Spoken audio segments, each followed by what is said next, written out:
Hello everyone. आज के हम वीडियो में देखेंगे पर्वत प्रदेश में पावस के शब्दार्थ। तो आइए शुरू करते हैं इनके शब्दार्थ से। वेश अर्थात रूप। पावस ऋतु का मतलब होता है बारिश का मौसम, रेनी सीजन। मेखलाकार अर्थात करघनी के आकार की पहाड़ की डाल। तो हम बोल सकते हैं कि करघनी वो होती है जो बच्चे अपनी कमर पे पहनते हैं, उसको करघनी कहते हैं। अपार अपार मतलब जिसकी कोई सीमा ना हो, देयर इज नो बाउंड्री, तो उसको बोलते हैं अपार। सहस्त्र का मतलब होता है हजार या हजारों।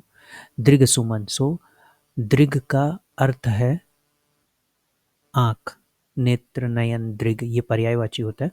और सुमन को बोलते हैं पुष्प या फूल, ये भी पर्यायवाची है।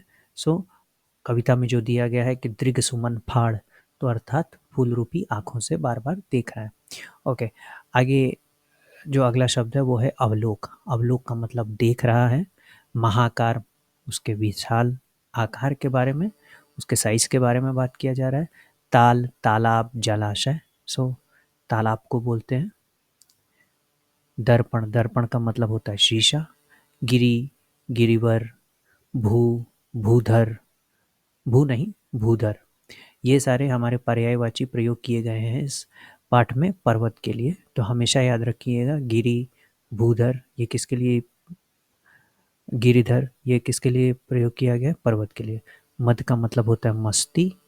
उत्तेजित करने का मतलब होता है भड़काना, एक्साइटेड करना। निर्झर का मतलब होता है जो बिना रुके झरता है।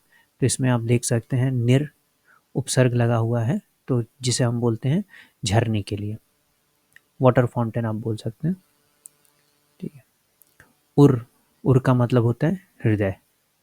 उच्च आकांक्षाओं, तो ऊंची आकांक्षा, ऊंची आकांक्षा मतलब ऊपर उठने की इच्छा। तरु, तरुवर, विटिप ये सारे पर्यायवाची होते हैं वृक्ष के। नीरव, नीरव का अर्थ है शांत, काम।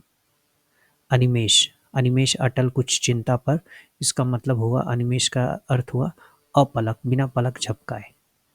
अटल, अटल का मतलब होता है जिसे कभी भी हिलाया नहीं जा सकता, अर्थात स्थिर। भूधर अगेन पर्वत को बोलते हैं। जल, जलद, वारिद, राइट, ये होता है पर्यायवाची बादल का।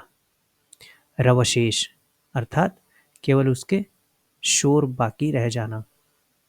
सभय, सभय का मतलब भय के साथ, अर्थात डर कर। अगेन जलद, तो बादलोपी वाहन, तो ये भी बादल के लिए प्रयोग किया गया है।